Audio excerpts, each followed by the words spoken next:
Question ఏమిటంటే why are alkali metals not found in the free state in nature.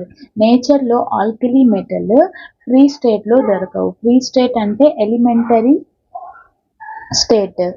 వీటిలో ఈ ఫామ్లో దొరకవు. ఎందుకంటే సో ఇప్పుడు ఆల్కలీ మెటల్స్ వచ్చేసి ఇవి lithium, sodium, potassium, rubidium and caesium. So ఈ ఆల్కలీ మెటల్స్ యొక్క రియాక్టివిటీ అనేది ఎక్కువగా ఉంటుంది. అంటే అవి తొందరగా రియాక్ట్ అయిపోతాయి. అంటే ఇవి రిమైనింగ్ సబ్స్టాన్సెస్తో తొందరగా కంబైన్ అయిపోతాయి. అందుకని అవి నేచర్లో ఫ్రీ స్టేట్లో అంటే ఎలిమెంటరీ స్టేట్లో దొరకవు. అవి నేచర్లో కంబైన్ ఫామ్లో దొరుకుతాయి. అంటే ఆక్సైడ్స్, హాలైడ్స్, నైట్రేట్స్ అలా మనకి ఇవి కంబైన్ ఫామ్లో దొరుకుతాయి.